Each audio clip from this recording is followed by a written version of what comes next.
Ahora veremos el análisis de lo que es la resistividad, que todo este análisis es gracias a nuestro querido amigo George Simmons Ohms, eh, que da lugar después a la ley de Ohms, como la conocemos. Como nosotros dijimos, en este caso la densidad de la corriente, que está dada por, en este caso, la corriente eléctrica dividido el área por la cual atraviesa esa corriente. La densidad de corriente en un conductor va a depender del campo eléctrico. ¿Qué se dio cuenta nuestro querido amigo Ohms? Que si aumentaba la densidad de la corriente eléctrica, si aumentaba la densidad de la corriente eléctrica, si se aumentaba la corriente eléctrica, era porque aumentaba el campo eléctrico. Repito, si aumentaba, o mejor dicho, si aumentaba el campo eléctrico, también aumentaba la densidad de la corriente. Y si disminuía, en este caso, el campo eléctrico, también disminuía la densidad de la corriente eléctrica. Es decir, que ambas estaban directamente relacionadas. Es decir, la densidad de la corriente depende del campo eléctrico. Simple y sencillo como eso. Ahora, ¿qué me sirve saber esto?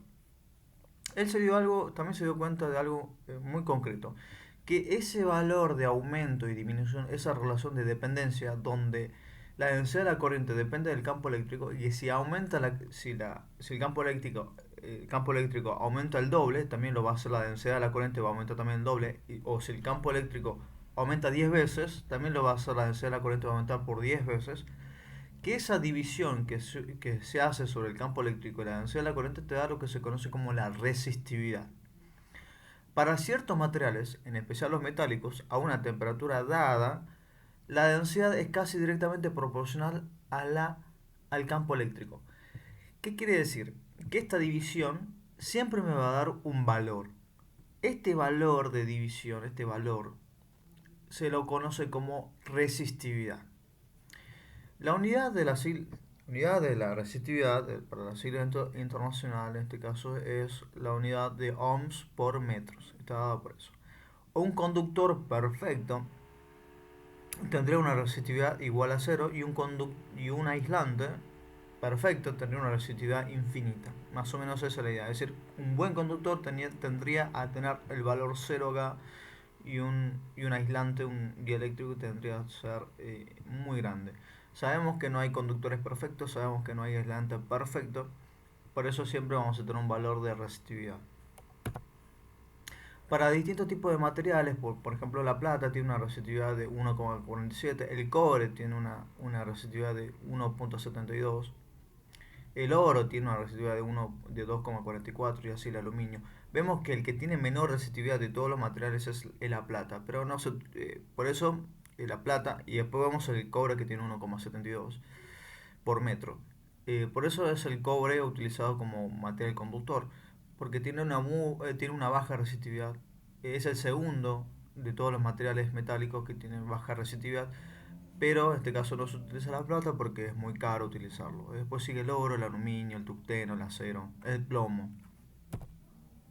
Bueno, ¿para qué me sirve verlo o entenderlo de esta manera? ¿Qué se dio cuenta nuestro querido amigo Simon Ohms? Se dio cuenta de algo interesante, que es lo que nosotros terminamos usando en electrónica, que es la resistencia en este caso. Primero que nada, recordemos esto, la densidad de la corriente en un conductor es directamente proporcional al campo eléctrico. Qué quiere decir? Que la densidad de la corriente depende del campo eléctrico. Si, si aparece un campo eléctrico, va a aparecer en este caso una densidad de la corriente. Si no hay campo eléctrico, no hay densidad de corriente. ¿Está bien? Eso que quede claro. Y que si la densidad pero si el campo eléctrico aumenta, por ejemplo, el triple, también lo va a hacer la densidad de la corriente. Y esta división va a ser siempre una división que me va a dar un valor que llamaremos resistividad. Ahora lo único que hacemos es despejar y pasamos en este caso la densidad para el otro lado y tenemos esta expresión vista desde esta perspectiva.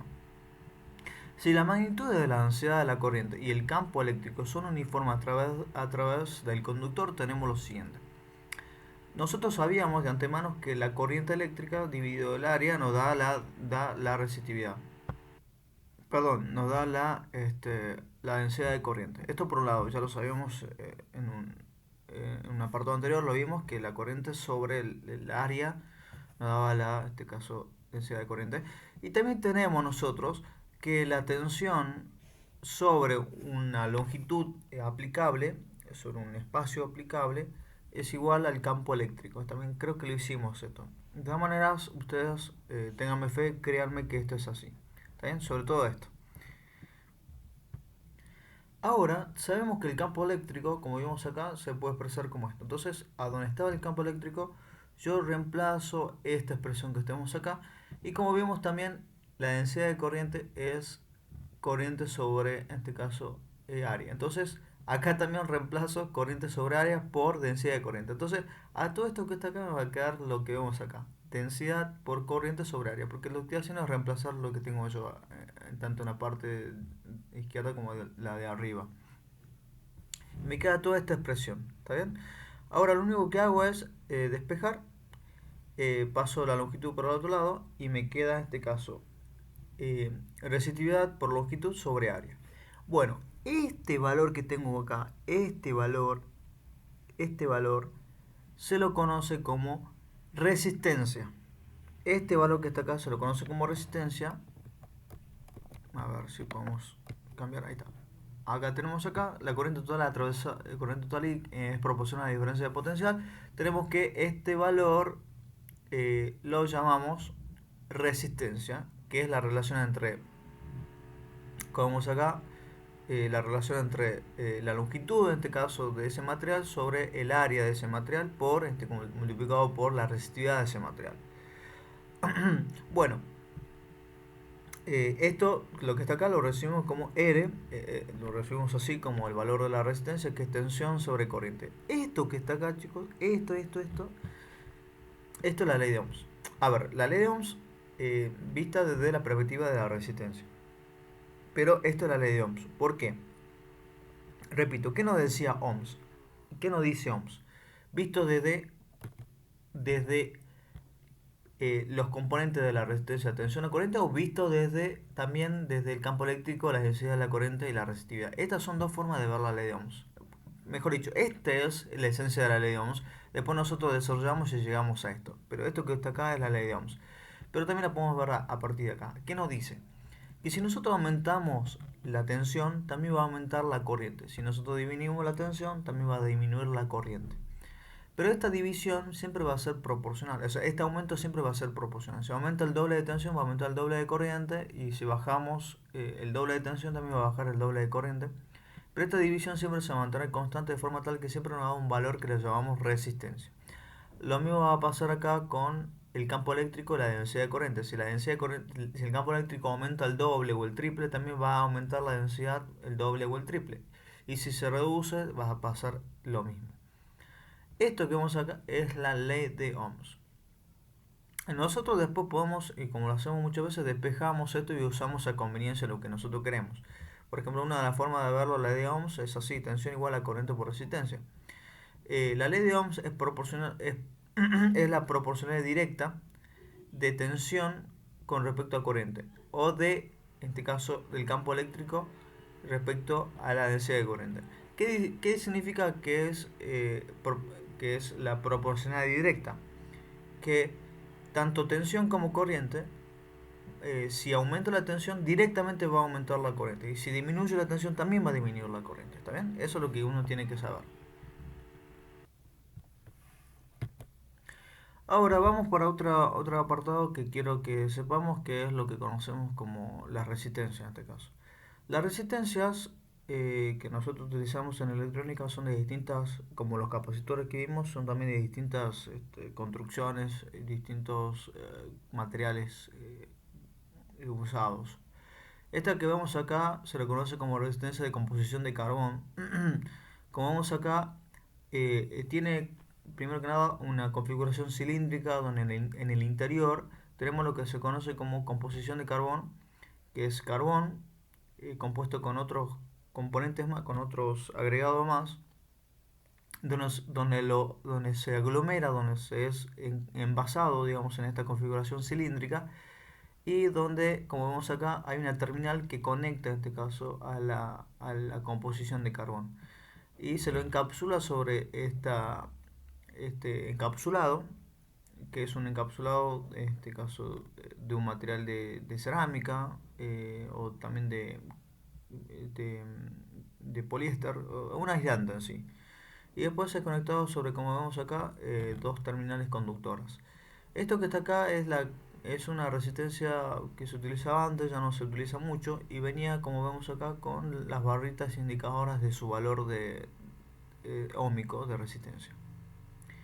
Eh, bueno, esta es resistencia de composición de carbón. Después las otras dos resistencias más utilizadas, que utilizan ustedes muchos y que van a seguir utilizando, son la resistencia de película de carbón, que es la que vemos a la izquierda, y la resistencia de película de metal. ¿Por qué se dice que es película?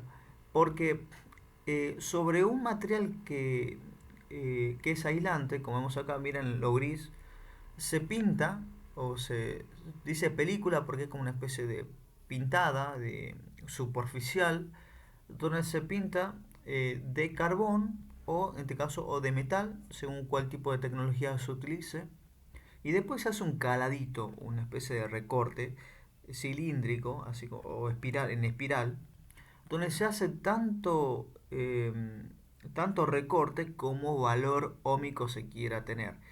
Porque acuérdense que la resistencia depende de la longitud del material. Si tiene mucha longitud, va a aumentar la resistencia. O sea, si le hacemos más vueltitas, más espiralcito, vamos a tener mayor resistencia. Y si lo dejamos así, como vemos acá, toda una cobertura de carbón, va a tener menos resistencia. Entonces, jugando con esta cuestión espiral, nosotros vamos a tener mayor o menor resistencia, este, en este caso del componente. Lo mismo es para la parte de, en este caso de la película de metal, vamos a tener mayor resistencia o menor resistencia según la cantidad de vueltitas que hagamos nosotros de corte. Y todo esto es, como vemos acá, es puesta, es cerrada, digamos, es conectada a dos terminales, como vemos acá, y después es encapsulada por un material también de aislante para proteger, en este caso, eh, al carbón, a la película de carbono o a la película de metal en este caso. Esta que vemos acá es una resistencia de cerámica, resistencia cerámica. Decimos de cerámica porque lo que está exteriormente, interior y exteriormente, es un material cerámico. Como vemos acá, tenemos nosotros un alambre conductor que después está seguido por un rollo de alambre de conductor que está enrollado en forma de espiral, es decir, una especie de vueltas inductor. Extremos aislantes soldados al conector, esto está soldado al conector. Cable de níquel o cromo son los materiales utilizados. Está bobinado sobre un cilindro de fibra de vidrio. Ah, es fibra de vidrio, perdón, pensé que era cerámica, es fibra de vidrio. Y después está recubierta por un cuerpo de cerámica. En este caso, estas resistencias que ya se lo mostraré en clase son resistencias que se utilizan para potencia, son de bajo valor óhmico, de baja resistencia óhmica, y se utiliza para cuestiones eh, de, de baja carga, de bajo valor de resistencia. Como vemos acá tenemos su valor de potencia y su valor de resistencia. En este caso esto es una resistencia de un joule, perdón, de un ohms, así como lo vemos. O sea que son valores de resistencia muy bajos.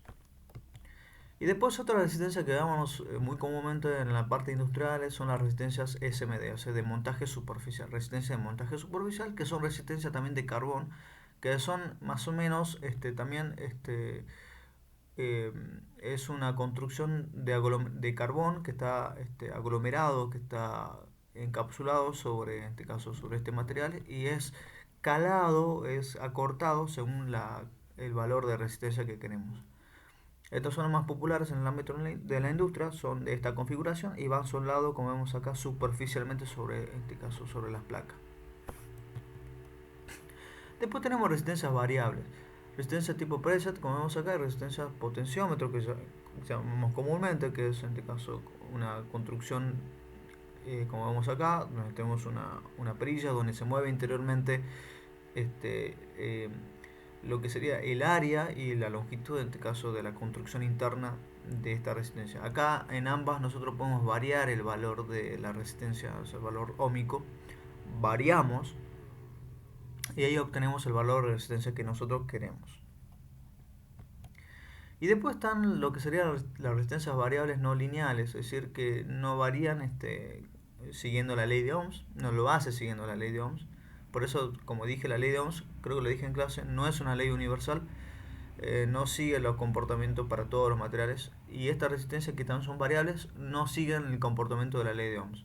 Tenemos nosotros lo que conocemos como fotorresistor, que cambia su valor de resistencia según la luz. Eh, si hay mucha luz, creo que disminuye el valor de resistencia. Si hay poca luz, aumenta su valor de resistencia. Creo que es así. Y después está lo que conocemos como varistor. El varistor modifica su valor de resistencia sobre la tensión que se le aplique acá. Si hay mucha tensión, baja su valor de resistencia. O si no tiene tensión, directamente su resistencia es la construida, que puede ser en general muy grande. Y después tenemos el termistor, que es una resistencia que varía con la temperatura. Si hace mucho calor, mejor dicho, si hace frío, tiene una resistencia grande, y si hace calor, su resistencia cae enormemente, baja mucho, y bueno. Después se utiliza para construir circuitos de protección, igual también el varistor, circuitos de protección para artefactos eléctricos.